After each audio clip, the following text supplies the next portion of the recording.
And today I'm here to ask questions, or put questions to Stephen Lambert. Now, Stephen is the TV executive behind many shows that we all know: Wife Swap, Secret Millionaire, Undercover Boss, and then now in the US, AMC's new reality series, The Pitch, and other shows such as Supermarket Superstar for Lifetime.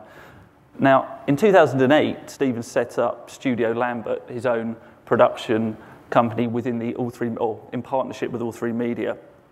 It quickly became one of the most influential production companies in the UK, and then did something that not every UK production company can do, which is successfully transfer those skills to the US market.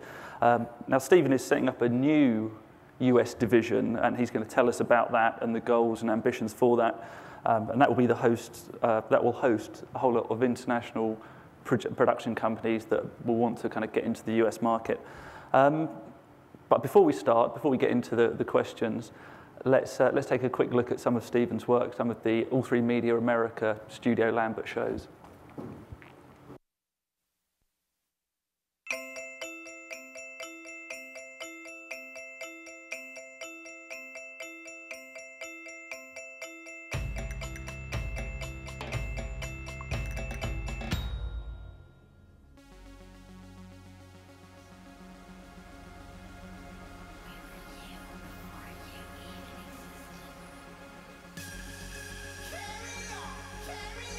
I'm CEO for this company.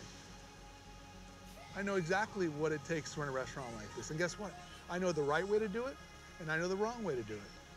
And what I saw here today is completely the wrong way to do it. The last thing that I thought of is I'm gonna blow this motherfucker's head off. And I pulled both triggers. Bring it on, baby! Come on! If the client doesn't like it, it's not like you can come back next week. Quit trying to finish 5 ads. Finish one damn ad.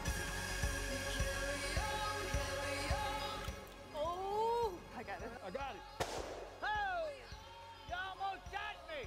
What's your last name? Toussaint. Toussaint? Yes, Toussaint. Toussaint, maybe like a flower? No, that's, well, I was just throwing it out there. Models do not do this at all. People do this for models. We won. We needed a win. And we got a really big one today. Diamond Resorts wants to give you $50,000. All of you have the keys to open the doors to free us. What I would like to do is award you with the keys to your very own Auntie Anne's store.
We seem to make a lot of people cry.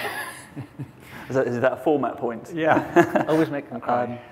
Now, I think when looking at what you've done in the US, Stephen, it seems, certainly from the outside looking in, that the cornerstone was getting a show away on a US network relatively quickly. Is that the right way to think about it? That the fact that you had a show on right after the Super Bowl in Undercover Boss kind of turbocharged what you could do over in this market? Yeah, I always make it a rule to launch my first reality shows when I set up companies straight after the Super Bowl. Of course.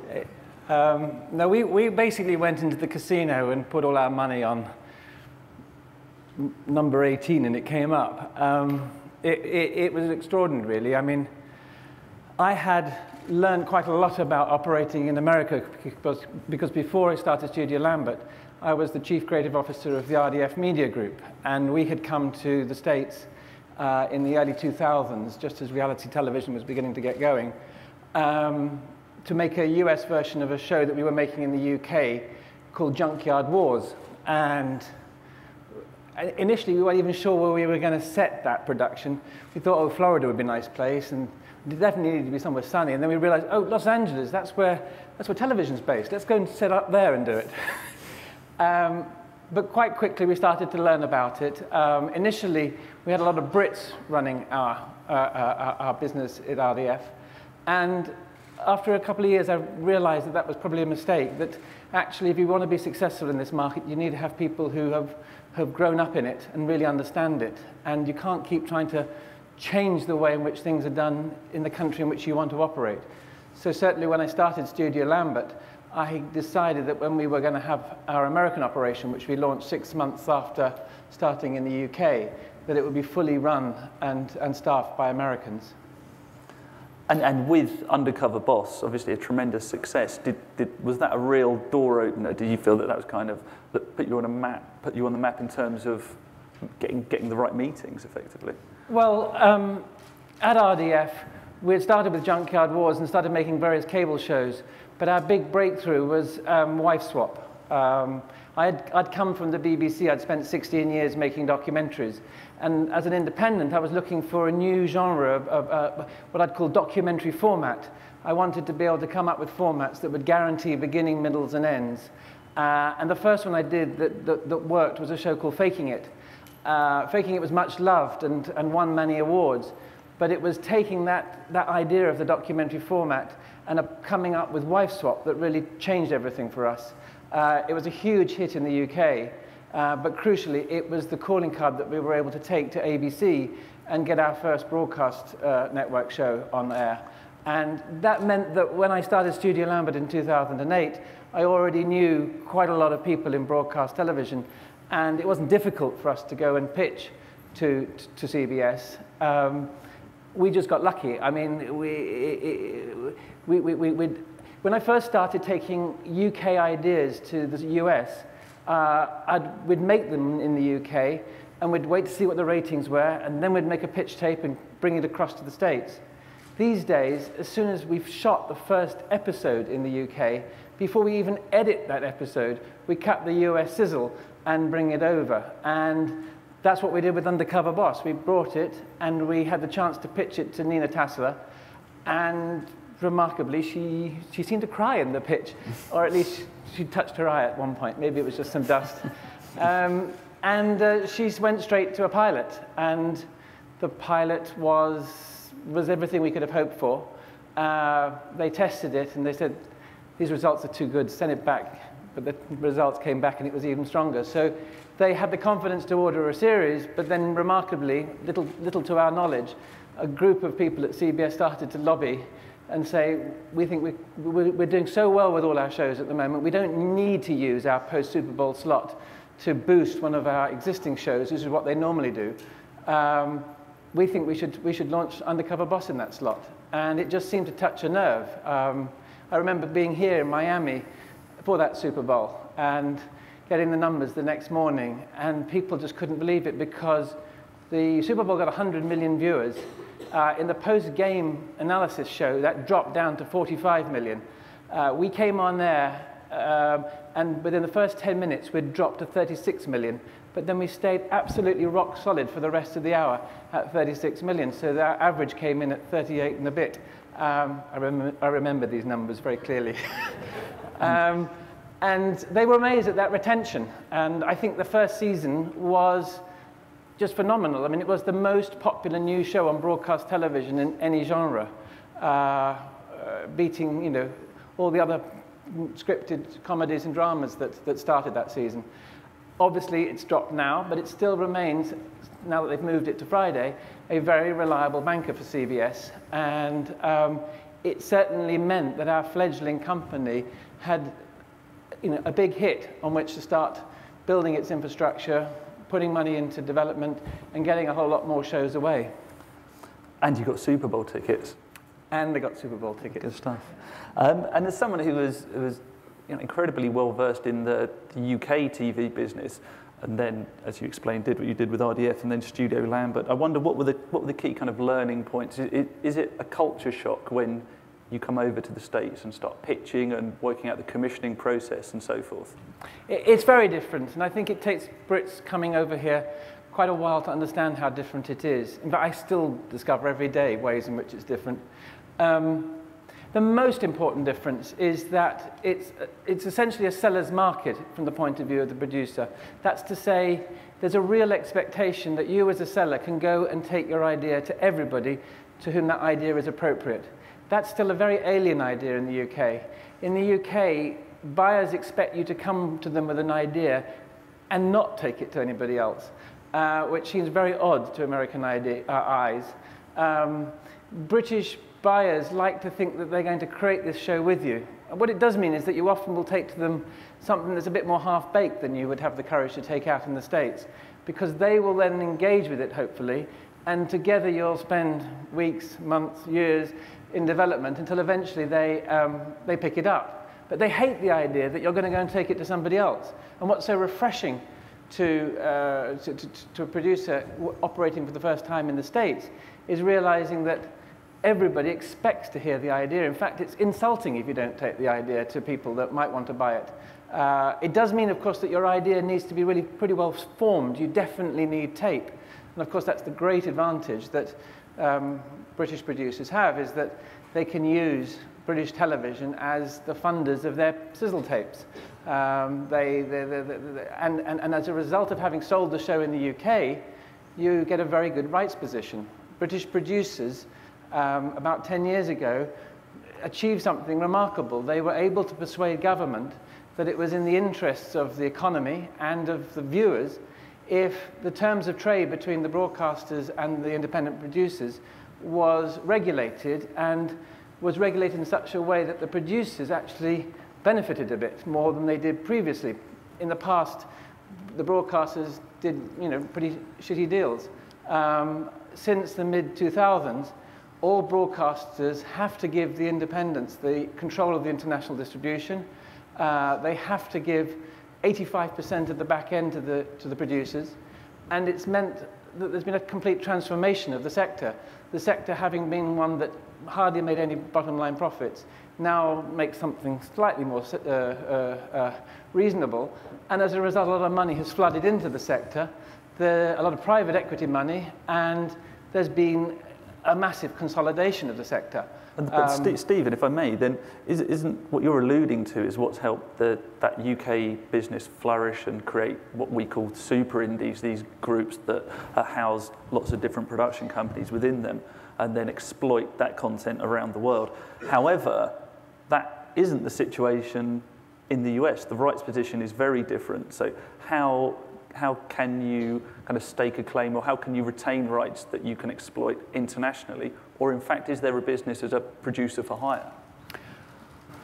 Well, it's complicated. I mean, first of all, if you are an international group, I mean, a lot of these groups grew as a result of what I was saying into groups that became international groups. So they might have initially started off with a consolidation of companies in the UK, but then as they became more ambitious, they set up in America or bought companies in America and in many other territories. So we now have a situation with I don't know, say a dozen or more big groups. Now, obviously, when those groups bring formats across to the States, you are able to negotiate in a much stronger position than with a paper idea. Also, if you're a big established group, you begin to build up precedents with the different buyers. And I think that's crucial. That's one of the big benefits of scale, is that you build a relationship as a reliable supplier, and when you come to that particular buyer with your next idea, the starting point is what was the last deal, which is why it's so hard for a startup in the States, because they don't have any precedents. And so every deal is its own negotiation, and there's no standardization of it. And as a result, there's a huge benefit in scale.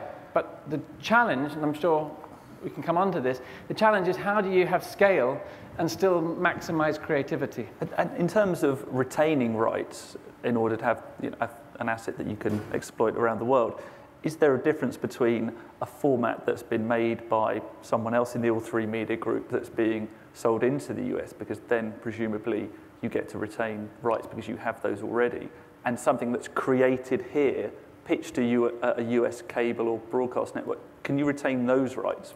You can, if you have a good relationship with them, if you've got scale, if you've got a great team working with you. I mean, in terms of your agents, we have a fantastic support from ICM.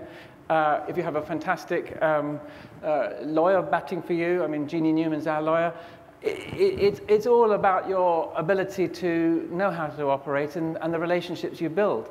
So yes, I mean, we are making deals now on paper ideas, or ideas that we haven't made elsewhere, that are pretty comparable to the kind of deals that we would get if we had made it somewhere else. Is that a crucial part of what you're doing, rights retention? Is there a business being a jobbing producer, a producer for hire? Is that a sustainable model? I'm sure it is. I mean, there clearly are many American producers who get into the volume business, and they're not building their business reliant on the back end. It's all on production fees, and they're making hundreds of episodes a year and doing very nicely. And you've been very successful with Studio Lambert over here in the US, but now we've got All3Media America, which is an expanded group, or has ambitions to be something much bigger. Can you tell us what that is, what the plans are, and perhaps why are you doing it now? Sure. So Studio Lambert was started in 2008 with the backing of All3Media. I don't know how many people know what All3Media is. It's a big group, but it has a relatively low profile, because in this story of this consolidation and the creation of groups, All3Media is at one end of a spectrum. At one end, you have companies that homogenize everything, share intelligence, have one back office, and operate really as one big entity. At the other end, and All3Media is definitely right at that end, you have a model which is common ownership of companies, but maintain all those different brands, let them be have their own cultures, let them have their own relationships and selling relationships with buyers, have commonality of distribution so that all their shows, wherever possible, wherever they get control, go to one distribution company, but essentially no shared intelligence. They're effectively operating competition with each other. It's a bit like in advertising, the WPP model, where all those agencies owned by WPP are in competition with each other. Now, that is great, and it works very well for All3. It means that people often don't know that a company is an All3Media company. There's about 18 companies in it. It's the largest company, independent production company in Germany, for instance. It's the largest collection of independent companies in the UK. It's the largest in New Zealand. It's a big group. It's a big international group. But people know the individual brands rather than all three. I mean, here in this market, apart from Studio Lambert, there's Optimum, Lion, Zoo. You know, its policy has been let the companies operate as separate companies. Now, prior to December last month, the policy had been for those companies in the group that weren't already in America, encourage them to go and set up in America. That is very risky. The chances of them all being successful and all putting their money on number 18 and getting a first show that's behind the Super Bowl is pretty damn remote. So on reflection, we've tried to come up with a compromise that combines the All3 model of lots of separate companies, all with their own cultures, but also has the benefit of scale. And what we've done is that All3 acquired the whole of Studio Lambert fully last month. That enabled them to separate Studio Lambert US and Studio Lambert UK. We've rebranded Studio Lambert US into All3Media America, and it's now become the production hub for those companies in the group, the dozen or so companies in the group that aren't in America. They will all operate once they sell a show through All3Media America. So they're still free to do their own development. They're free to put and employ people that can sit inside All3Media America but work directly to them. They can go out and sell, although obviously we'll try and help them do those sales. And at the point of sale, rather than having to sort of have a startup, they've got a big infrastructure. I mean, we're just about to move into a new building with 50 edit bays. We've got a big, it's a big infrastructure with established relationships, established precedents. That is an attempt to combine the benefits of scale with the diversity of creativity and selling relationships. Because at the end of the day, most creatives don't like operating in big organizations. And Stephen, you've alluded to the fact that perhaps All3Media as a brand isn't particularly well known in the US. The production companies and the shows they make are. Is this, are you trying to, is it a brand building exercise? Do you want people in this room to know what All3Media is? And also, Studio Lambert had some real successes. Why would you let that brand become All3 America?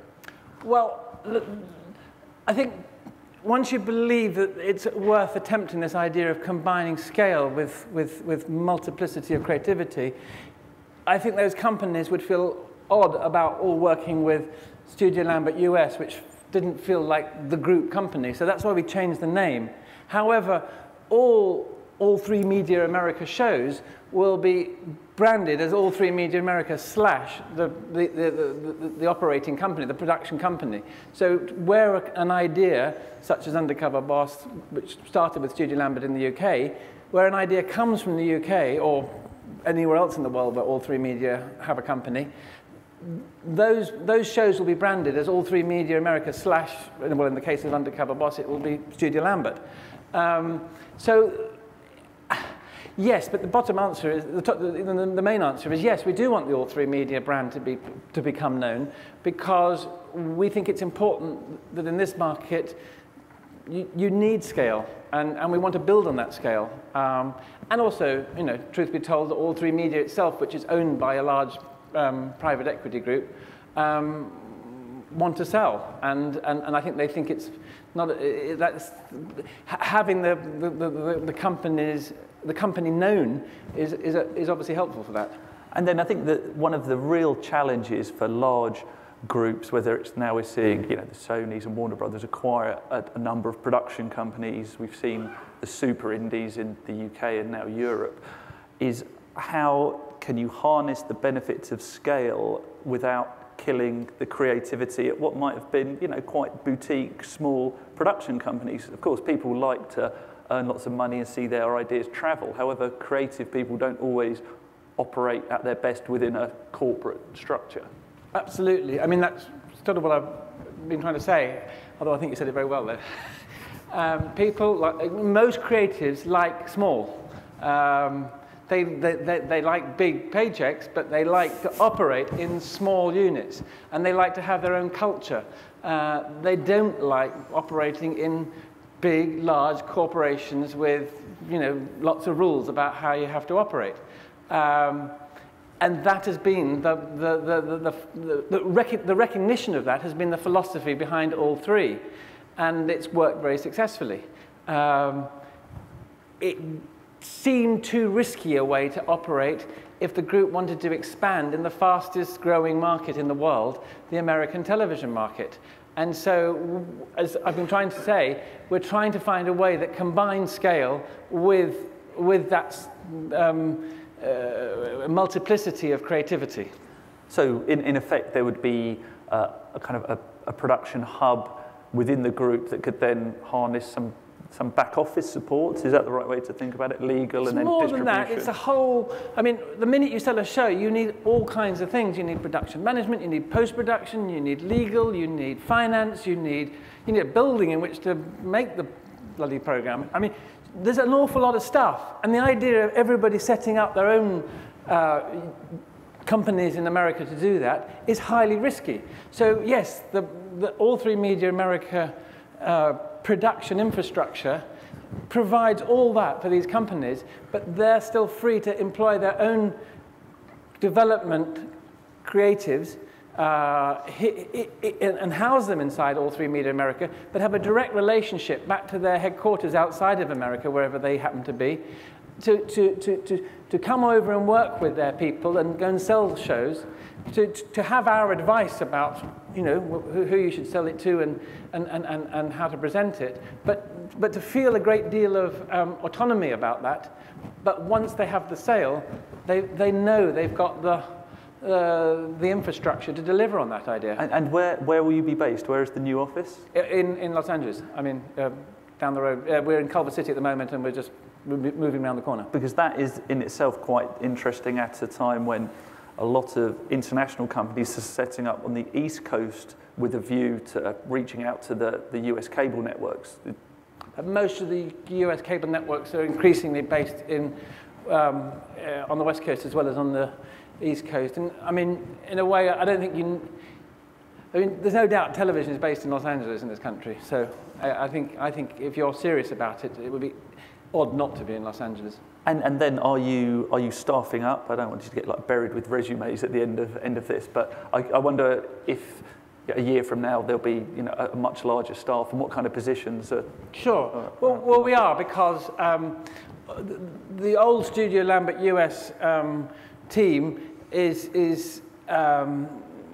to expand, because we expect a lot of new shows coming through, because we have access to all this new IP.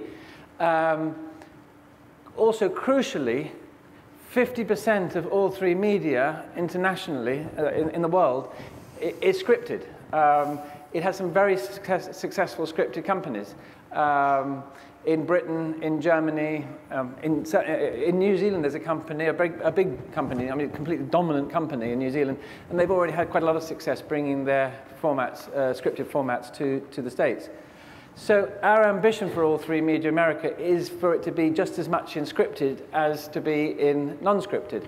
That's obviously quite a leap, but that's certainly the intention, and we are already starting to think about how we're doing that. We're already talking to people that we want to bring in to work with us.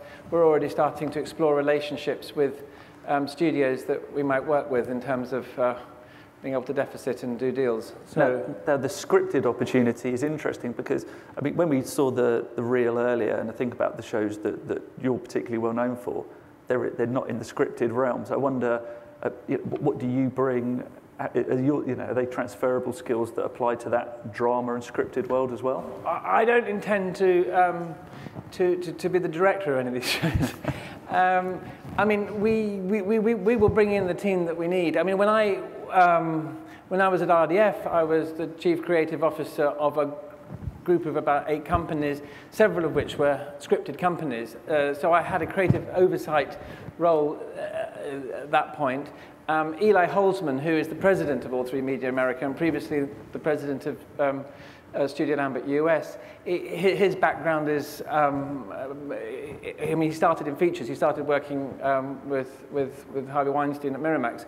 So I don't think we have any difficulty at finding the people that we want to, or have the relationships with the people that we need in order to be successful in scripted. And I think crucially, one of the things that's interesting is the way in which so many cable networks that have built their businesses on non-scripted are now moving into scripted. And the relationships you have with those people at the top, if you've come up through the non-scripted route, you know, those are strong relationships that will help you get scripted projects away. Do you think, when you think of scripted, do you see the opportunity at cable as opposed to the broadcast networks? Well, I think there are opportunities in both places. But yes, obviously, what's happening in cable seems particularly exciting, because in many cases, cable companies are moving towards scripted and they don't have existing relationships necessarily. So there seems to be more opportunity. And then, of course, everything you're doing in the US is predicated on there being an increasing demand for original shows. Will we see that demand keep increasing? And you know, perhaps in the unscripted world, it seems very focused on kind of observational docs. Is that still very much where things are in terms of trends and trend spotting? Well, I'm sure you are able to spot the trends as much as me. I mean, there's no doubt that there is more original programming being commissioned on US cable than ever before. I think The power of broadcast scripted shows in reruns on cable is getting a bit weaker. I think that cable networks feel that they need their own scripted shows to be able to stand out, and that it's worth taking the risk. And I think that nevertheless, the dominant output of most cable networks for the next few years will remain non-scripted, and I think yes, there's been a huge trend towards very powerful characters, strong characters, compelling characters following their lives. I mean, that is the dominant form on US cable. Formats are much harder to get away, international formats or paper formats on cable, obviously, than they are on broadcast networks. But as we said before, that's a fantastic volume business in success, and it's all about finding those characters and then having the relationships with the buyers who you hope will, want to go with you when you bring in those characters. And do you sense that thirst for original programming will continue to increase, or is it plateauing? Are you seeing new customers in the market? It seems to be growing. Who knows what the future will hold? I think one of the interesting things is that it gets harder and harder to get your second series pickup with all that competition, with so many new shows being launched. It's good news for producers, but it's also bad news, actually, because you get on air, but you just don't get the notice. I'm amazed at the amount of money that cable networks will spend on a show and pour over every detail of the production. You finally deliver it, and they just stick it out without any marketing at all. And it dies. And then you think, what was that all about? I'm amazed at the amount of money that is spent launching new non-scripted shows on broadcast in the summer. And not a single one of them comes back, or virtually. I can think of only one show, actually an All3Media show, Hotel Hell, Gordon Ramsay's show, on Fox, that in the last 3 years on broadcast, non-scripted show on broadcast, launched in the summer, that's come back, that's had a pickup. That's extraordinary. So then if scripted will be an interesting part of the business, of the new business, will you move into other genres? Kids programming? Are there kind of digital content, for want of a better way of putting it? We have no immediate plans to, or even, we have no plans to go into kids at this stage. Digital, yes, everybody has to try and put energy into that, and we are. But our first priority is to make this idea work of having a production hub and all these different companies, and that's something of a change of culture, and we've got to work that through. We've talked a little bit about our ambitions in scripted. There's a lot of work that's going to go into that. So those are our immediate priorities. And then, of course, when we see, it seems in many senses you're bringing UK or European super indie type model to the US. Is that fair to put it in those terms? Because you think that UK super indies tend to be a collection of companies? Yes. Yes. It's certainly true that sometimes in the UK there's been consolidation. The different companies have remained separate companies or separate brands in the UK, but when they've launched their US outfit or when they've got already a US outfit, it tends to just be branded and operate as one entity. We're trying to, as I've said several times, we're trying to have the benefit of scale, but we're still trying to have the individuality of the different companies. And will there be kind of these groups, consolidated groups have grown through mergers and acquisitions. Will All3Media be a vehicle for acquiring, for example, US independent production companies? Yeah, certainly. Does it work in the same way here as in Europe, or is it more about connecting with individuals who? What we will certainly do, as everybody does, is that we will try to do overall deals with great creative showrunners. And we already do that. And I think the scale of All3Media America will give us the ability to do that a lot more. As for acquiring sort of established US production companies, it's certainly a possibility. It's not our first priority. And so you're running it, so you'll be based in London and LA. Does this mean you're taking kind of a less hands-on role in terms of the creative things that you do, new ideas, new shows? I hope not. I mean, at the end of the day, all that we do hangs and falls on our ability to have compelling ideas that people want to buy. And if you don't put the energy into that and engage with that, then you're dead. I mean, obviously, I rely on a lot of great people that work with us who come up with ideas and help develop them. But quite often, I find that unless I engage to the point of sort of falling in love with an idea and then passionately trying to sell it, we don't get it away. Certainly the bigger, more ambitious ideas, you really have to, I feel I have to get pretty involved with, because I think if you've got the relationships with the buyers, they expect that from you. And anyway, I like it. And All3 is a collection of production companies. Which ones do you think will be the first to set up over here? The ones that aren't here, because obviously this is an opportunity for them to get feet on the ground. Sure. Which ones? I think quite a few of them. I mean, I don't know whether people know these companies because they're UK companies, but I mean, there's a very successful company called Objective that makes both scripted comedy and a lot of very entertaining reality programming.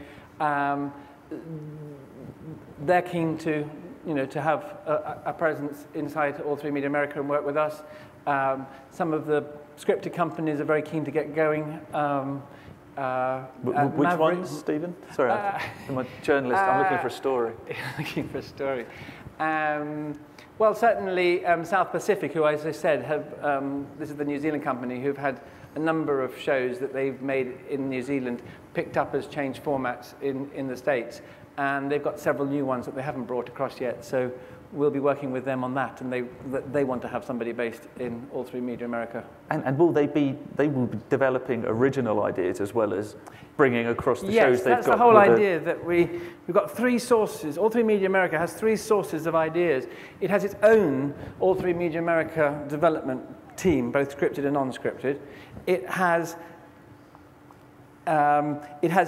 these people that will be employed by the companies who sit inside All3Media America, who will do mainly original development for the US market, and again, depending on what that company is, whether it's scripted or non-scripted.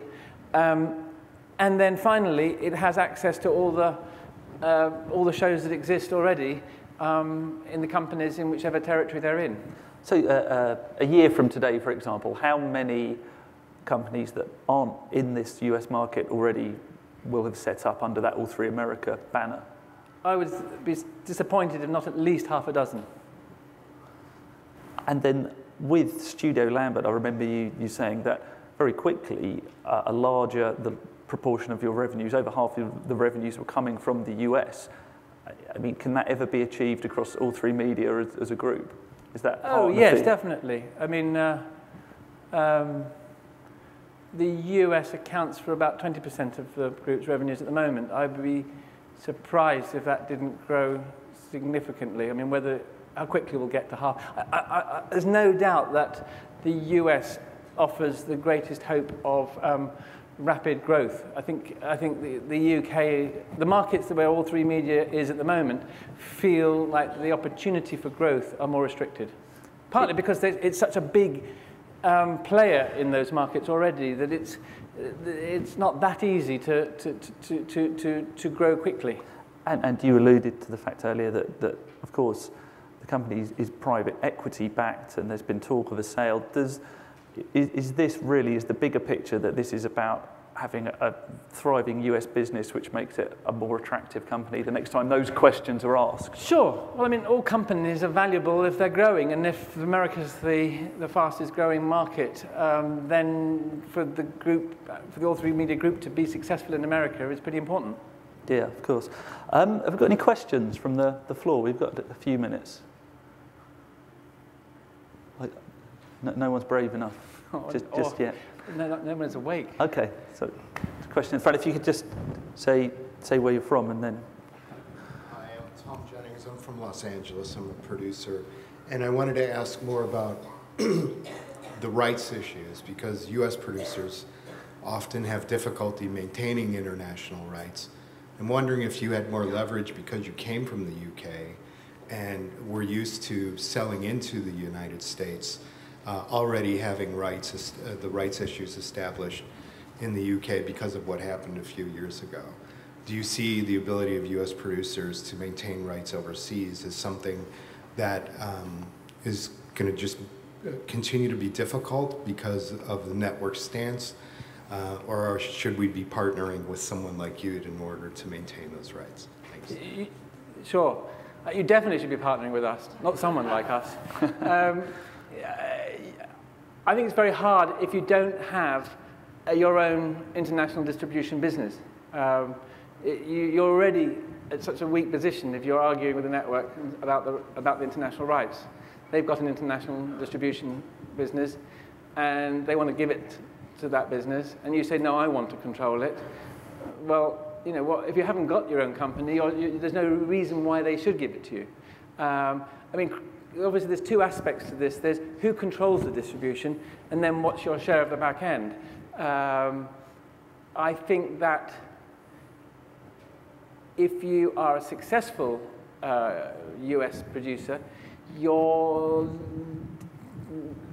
leverage in deals will get more and more effective, and you will be able to argue for a bigger share of the back end. I don't think unless you have your own international distribution company that you're going to get to control the international distribution. And of course, if the international distribution is with a big international distribution company controlled by the network, then often there are a lot of costs there that somehow seem to get in the way of the money ever getting to you. Does the model change somewhat then in terms of the network in question might not fully fund it, but someone like All3 can come in, put in a distribution guarantee in order to take that?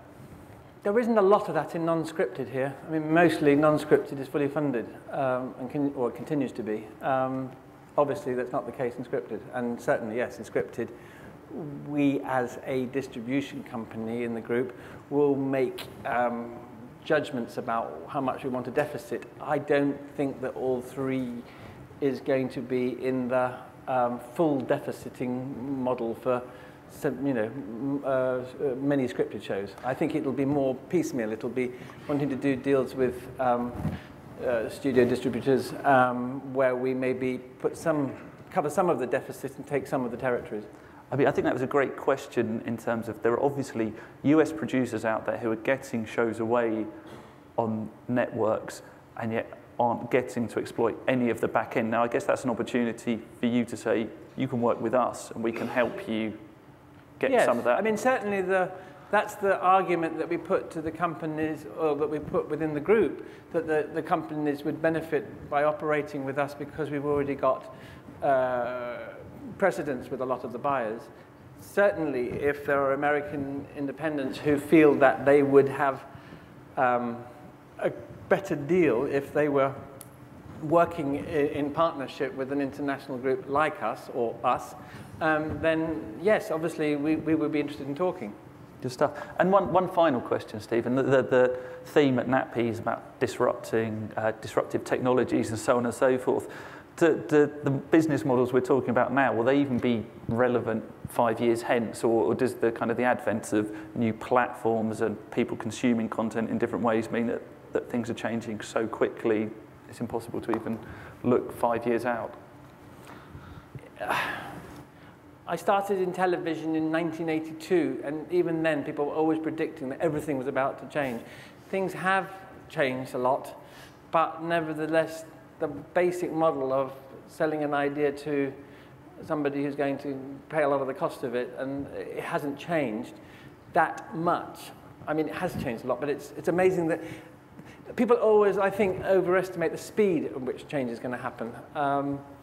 I think that we're all trying to work out what the future holds. I do think that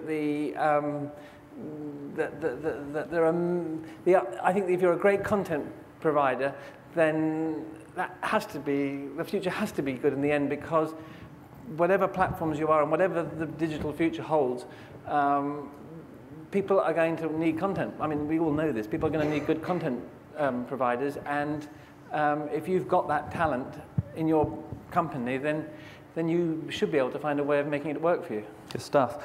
Thank you, Stephen. Touched on lots of different things there. Really interesting to get a sense of kind of the next stage for All3 in the US, and you'll be dividing your time, so you'll be looking suitably tanned going forward. No, thank you very much. Really interesting. So please join me in thanking Stephen Lambert.